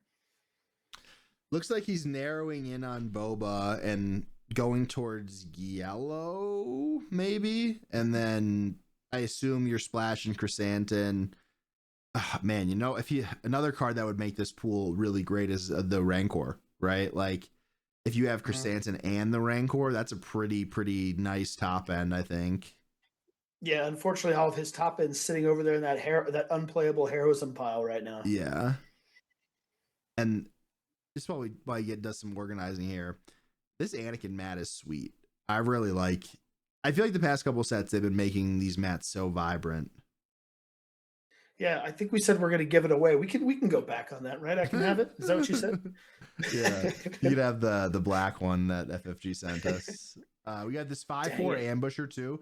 You see, I drew the 6 ambusher, the 5/6, and man, if you could pair both of those together and ambush that on 5, and then the 6 on 6, or Finn on 6, that's huge. Yeah, he's got Asajj, right? And your leader's a bounty hunter, so you have the potential for flip, Boba, hit, ready, hit again. The Vigilant Scouts is a bounty hunter. The duo is a bounty hunter. So that's 1, 2, 3, 4 and 4-lom. Chrysanthemum 5. This 1-drop 1/3/6. He doesn't have his aggression pool out here anymore, right? A lot of the bounty hunters were red. Yeah, I mean, I think he is probably looking at 4-lom and saying, "Man, I'd like to play 4-lom." Yeah, 4-lom's very good, right? Yeah, he's gonna come out, kill something, and survive probably a lot of the time. Like if you play Vigilant Scouts on 4 into 4-lom on 5, like that feels really great. You can't do that in Boba because Vigilant Scouts is blue, but he's got all the colors back out here, and I'm assuming the sideways turn cards are his potential splash cards, right? He's saying, "Hey, I can play it here, and then this is a splash option." I don't think I did one of these with you before, but how many splash cards are you considering? My head, it's about 4. 4 is where you want to be. I played 4 or 5. I think I played 2 of the mercenaries, 1 haymaker, a Leppy lookout. So I think I played 4. I think I played 4, but I thought about 5 in the Sarlacc. I just thought that it was a little too slow. Yeah, I did too. And my thought process also was like, would I be willing to play any of these cards with the extra 2 if I had to? And the answer was always yes. So I wouldn't play Leppy Lookout for 4, I don't think, but it's just kind of like, it's probably my best 2-drop in the pool. Okay. You know, just good to have in there. Yeah, like I was playing Vel. I could play Vel also, but you know, Leppy Lookout's really good, and then I just use the base. I would rather not have to use the base on turn 1, but some good options. I think part of the issue with splashing blue here is that you I guess you could play There's too much of it. Yeah, but you could play Lost and Forgotten for 8. It probably feels bad, but you probably could do it.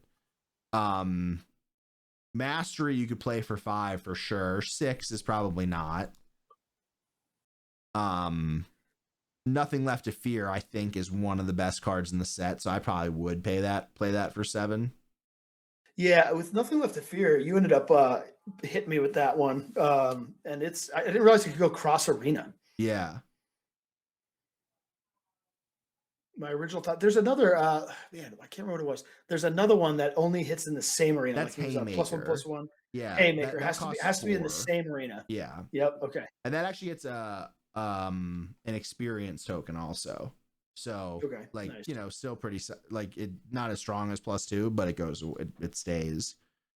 Still very good. Yeah. Right? It's removal, right? All removal is worth considering. So are we back on red now, we think? Yeah, it looks like all the yellow has kind of been pushed away. All right. So Bobo himself is green. I'm seeing a lot of red, and then we're getting splash of yellow because we're making sure to keep Chrysanthemum in there, Forlom in there. Those are the options from his base. Max Rebo's coming out. Yeah, we don't like Max Rebo. Max Rebo's banned, excuse me. And then you got the 8/5 on the upper right hand part of the screen, and the 7. Is that the 6 cost raid 3, right? So really, or the 7 cost 6 power raid 3. So really forcing you to have an answer. Yeah, that 8/5 is a lot of damage, but a 5 butt's easy to remove. So it's it's if you can stick it, it can end games. Yeah, that's probably a reason to be playing Nothing Left to Lose off Aspect, right? You buff a 3 power unit up to 5, boom. Yep, take care of that threat. Okay. There's been a lot of consternation here. Well, looking at his leaders, switching colors, coming back. I think he had a really tough opening here with no heroic leaders. That's really hard to get. Yeah, we wouldn't even be looking at these villainy cards, right? His heroic pool would have been so good that we wouldn't even be talking about this villainy pool. Yeah, I just keep thinking about like if he got, even though Lando's rare, if he got Lando, we probably just would have lost, all of us, because playing Liberty, playing Ray, playing all these things. Yeah, he's you could tell he's searching for something here. And Sharkey has such a positive attitude about limited play also, so this is great. I'm sure he'll enjoy playing this deck. Yeah. But it looks like we have settled in. We haven't seen yellow come back in a little bit. Looks like he's trying to think about how he's going to clean this up a little bit. What's worth splashing? What events? He does have a lot of events here, right? You probably don't need all of these. He's got 2 flash events, 2 collateral damage, 1 that's a rock. This is really a 50-50, whether he goes red or yellow. You know, if he's sticking with Boba, he's got to be green. I mean, honestly, I think the color I'd get rid of would be green. But if he's going to stick with Boba, maybe he keeps the yellow and the red package handy. And after game 1, should he lose, make a swap? Well, I mean, that's the thing. His blue really isn't that strong. It's that he has a few really good blue removal cards. So I think he's settling in on Boba Red here. He just gave us a little shrug. I'm not sure if that means he's good to go or just accepting the reality. He's accepting his fate. He's going, this is what I got. Yeah. That's the thing about limited. You never know what you're going to open, you know? Yeah. Do the best with the tools you're made available. Yep. All right. That looks like, that's like what we're doing. Boba Red for Sharkey. At least he's Underworld and Bounty Hunter, you know, fits all the things that Sharkey likes. We'll see what this is the last pool, or we have Jillian's pool coming up, and then we're getting into the games. All right. We got our final pool. It's Jillian first pack. What do we got? We got a hot start. We got Vel to start. That like feels comforting. You know, when we were talking earlier, she told me she wanted to play Vel. So now she's gonna have to fight the temptation to just force it. Right? Force Vel, yeah. I mean, it does feel good though. When I out in Milwaukee, I opened Leia first pack. It just made me feel better. Yeah. Ultimately, I you have a didn't play fallback her. plan. A solid Yeah, fallback. I didn't play her because I didn't have the right pool for it. But it Wow. did make. Ooh, Okay, so Django. okay, this is crazy. First pack, 5 off aspect cards. That is. Yeah. Wait. Wow. That's Really? crazy. You know, That is a lot. like so, like that's the type of pool you're gonna need, I think, on multiple occasions to play Saw, to play Tobias. More so to Saw than Tobias, but you know agree. what I mean. Yeah, and she's got Tobias multiple is gonna red be red more. greens there too. So Yeah, this I could be it. mean, Yeah. I don't think I've seen a pack with that many double aspects. Like right here, there's 2. That's like half as many as I got in all 6 of my packs, let Yeah. alone. Okay, Yeah. another one, a third one here. So that's pretty That's a crazy. solid 2 one, packs in. That's like almost. Is it 10 or 9? It's quite a Yeah. bit, and it's funny Yeah. that she's, if she doesn't open Saw, then it's like, well, oh well. Yeah, I mean, she already opened 2 heroic leaders, so she's off to a better start than you, Sharky. Hey man, there- don't remind me. Yeah. I would love There's to a- have either of those two. Yeah, we didn't mention Rose. I think Rose is super Oh, good yeah, and limited yeah. because Oh yeah, she's yeah. always readying, right? You've always got non-unique units Oh, running whoa, around. whoa! The Fet's fire Oh. spray. Hell yeah! Prestige. Oh, that's I haven't nice. seen that one. Yeah, yet. I don't. Is that a new one? We haven't seen that yet. Yeah. Prestige number 2, huh? All right. That is forced villainy. Another Lando. God, it's fine. That's I'm not surprising mad. though. But he's a not mad. rare too, Yeah, right? like that's some Well, pretty. It's interesting odds. Yeah, she's already never tell me pulled. the odds. Yeah. She's already pulled way more Landos than I ever did of Any rare what's her name? leader Last- ever, Sabe, right? Yeah, that's Sabe. definitely- That's what I was thinking of. I was doing the math between these things, and I had about a 2% or a little under 2% chance to not pull a heroes and lead. Oh, the ghost. That's another really more- interesting one, right? Like being able to go wide, potentially with Lando, you play it a little early, And with Hera, though. experience and shield 2 things. Yeah, with Yeah, Hera, two- that's even better. 2 shields in limited seems potentially very good. Yeah. I like the ghost. Yeah. Really like this Canyon front runner. Yep. And I'm a fan of the follower of the code too, the bounty hunter, because the restore one's Yeah. underrated. Oh, there's Another- the 10-10 ship. And stockpile, okay. And Zeb. Off to a pretty good start. And Hondo, okay. A pretty good Hera. That pull, double actually, too. aspect pile is looking huge. Yeah, that might be the biggest one.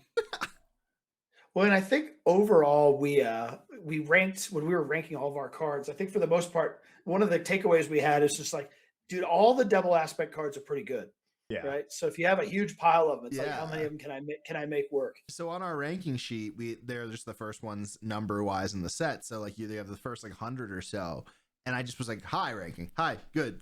Yeah, like that. You know, I messaged Paul and I was like, am I being too kind on these rankings? Because everything was just awesome. And basically all of you had the same experience. Yeah, just seemed like every single one card. Yeah. Card. I was like, geez, okay, Yep, I like I all agree. I of agree. these. They're all really, really good. And then you get to the chaff, and you're like, oh, well, never mind. All right, we're good. So we have our pool here. It's 2 Landos, Vel, Hera, and Enfys, throwing away the client. Not interested, I suppose. Yeah, so that means we're not It's got playing a villainy. really good pool across the board. It looks like there's a few the directions she could run, and I think I would be totally understanding. But that can also be challenging, right? I think she has no villainy leader, so she could just scoop all the villainy stuff. She's got the opposite of the problem you have. I mean, she has one, but not one she wants to play. Right. And then the spread is a little challenging. So you look at these piles. Sometimes I like it when I have one pile that kind of leads me in the right direction. Like I'm gives like, you good well, ideas. I've got a lot of red. I know I want to play red, but here it's to your point. All 4 of them seem to be about equal sized and equal power levels. Now it's a lot harder choice. So there's 2 cards that are just sitting on the top of piles here that just lead me to blue-green Vel, and that's Bodhi and the Liberated Wookiee. Right? Yep, Just like I agree. 2 2/4s, really strong. 2/4s that are 3/5s very quickly. Yeah. You also get the Ghost, right? You could play that with the splash base because it's green yellow. Oh yeah. You could also play Hondo if you wanted to because it's yellow blue. So that gives you access to like all your good cards. I did see a couple like green reds that were interesting. I just don't know if the downgrade to Enfys is worth it with Vel. I think you need a lot of really good on attacks if you're going to do that. Yeah, I agree. I think Vel definitely makes it easier to work outside of specifics. Yeah, I really like this 4/5 shielded hauler too. Well, she's got a few ships. She's got 2 turn 1 play ships because she's got this little rockety jump, whatever it is, and then the X-wing. There you go. So she could try to do the Vel space thing where she's like, I'm going to slam a space unit and just start buffing and tell me if you can answer it. Yeah. Right. A lot of credit gen, yeah. Yeah, a lot of credit gen in yellow here. Fells. Wow, okay. And right. she's got backed by the Huts. A lot. So that's an interesting thing you could play into Lando's flip, right? You could play the Windfall and then flip and have 1,000,000 credits to play something. Yeah, and you have these pod racers here. I think it's the when played created credits. So you could really grind credits. Oh, and you have Han's dice. Oh, wow. Yeah, I guess what are you playing now? It looks like if you go yellow, you can generate a lot of credits, but your yellow pool is not helping you. You don't have any bombs to play out of yellow, so you got to pair it with somewhere to get your bombs. Yeah, which I guess would have to be from blue or green. Use like a Liberty or something, you know. Wonder if only somebody had that one. That's like you said. That's a 10-10. I mean, I wasn't sure how to rank cards like that, just because it's like with credits. Is that really a 10-10 for 7? Right. It's a stat stick that can potentially come out as early as 6 with Lando. Yeah, like in that deck, is it? And you know, she's okay. So she got the Walker and 2 of the 10-10. So I guess you could go Lando, just go credit crazy and slam one of these big units and say, "What do you got?" Yeah. The problem is, can you deal with this one? Can you deal with the next one? They're all non-unique also, so you could just slam Rose too. Yeah. Like, okay. I guess the problem is that if they do have an answer though, you're like, I'm playing all this understated junk to generate credits. I'm using his ability. I'm not doing a lot early because my plan is to slam something huge, and then your opponent answers it with removal, and you don't feel good. Yeah. I think you still make them have it. I think your yellow pool might be the strongest, but the combination of blue-green is still really tempting to me. Yeah, I like the yellow if she's going to go Lando, right? If you decide you're going to play Vel, I think you have to go with green. Yeah, I agree. I mean, that being said, I agree mostly, but Rose coming out on 5, getting buffed to a 6/6 and just smacking base does sound like a fun time. It's an awesome splash base candidate, you know? That's true too. Yeah, you just splash base that one. Yeah. I don't know if you have enough 2-drops in yellow. I didn't see many to make you do like blue yellow Vel. Yeah, and her red is probably better than splash yellow. I'm probably getting rid of red. Her red, as she just went through it, there's a lot of dinky 2/1s and little like it's 1-drops and stuff. This yellow stuff is pretty Lando coded, but I think it's a pretty like modular decision point, you know? Yeah, and I think neither of them are wrong. I mean, they're both good choices here. And she's figuring that out too, right? We're gonna go yellow green or we're gonna go blue green, and you just pick one of these leaders and go that direction. But can I have whichever one she doesn't play? No. I agree, though. I think she's heading down the right path. And she's got some solid pod racer too. Yeah, she got some solid. She's got the 2 Sentinel guys too, which are interesting because she can put those down and make them 4/4 Sentinels, which is really good in Vel. Yeah. Yeah, that's solid all across the board, man. Yeah, this is where you're sitting at your pre-release and you're just going, ugh, which one's better? They're so close. I think it's if you're like yellow's only there with Lando because it's not just that's a yellow pool, it's like a Lando yellow pool. You have like 4 cards, 5 cards that rely on credits and make credits, and then you have big stuff in green at 9 and 8 resources to drop, right? Like that's a relatively simple formula, right? And that maybe you splash this 8 cost or something outside that I didn't see in her pool, you know? You wanted the double. It's definitely the trade-off. Something. Yeah, if she goes Lando, she's going to struggle early and then drop the bombs. And if you go Vel, you're going to be a lot stronger early, but potentially buffing your opponent, right? With giving them credits. I think you want to play Zeb in whatever deck you play here. So how do you make that happen? So. Well, if you go Lando green, you can't play Zeb because that's 2 both out of aspect. Oh yeah. Sorry, I'm in with Vel. Here Vel can splash that. Yeah, here you could go Ghost and Zeb. Does she have a second Zeb or that's a Hana? That's a Hana. I think so. Yeah. Dude, that pig is so good. So good. Yeah, hits for 5, restore 2. Love it. Super strong. A lot of good splash here. I think Okay, I it think looks like Zeb and Rose are my 2 leaders in the clubhouse. I think. Yeah, I I mean, think you it that's looks why like it- she's settled. Looks like she's settled on Vel green Yeah. is what's sitting out there. Like, you probably scoop up the yellow by now, but maybe it's still just too hard to choose. Yeah, I generally agree, but it doesn't hurt to look at all your options. You just don't know? have enough blue cards. You. Yeah. I can see yellow being slightly tempting sometimes, just because if you look at it, you really don't have many cards. You have 3 bombs, and then 2 drops and 3 drops in green.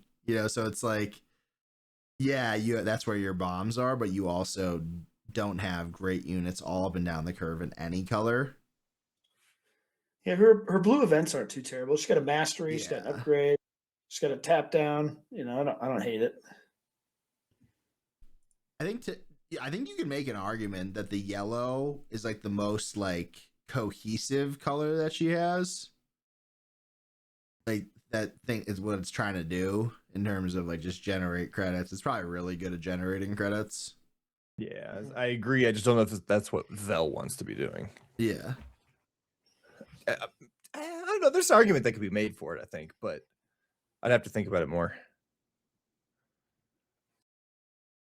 I think if we're going Vel, we're going green. If the yellow's still sitting, oh no, okay, now the yellow base is up there. A lot of events in yellow. Uh-huh. Looks like she's scooping up yellow, and we're going. And a lot of the events kind of keep you on pace with the credits that you're giving away. I don't know.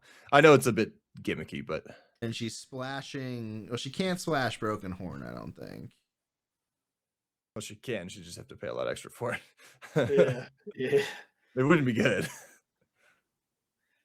Look, it was the CCC card reveal. That's why. Yeah, just wrap it. Yeah. I'm not hating on it. No, yeah, exactly. All right, we got our pools filled out, and now you got to catch the next video for the games will be linked below.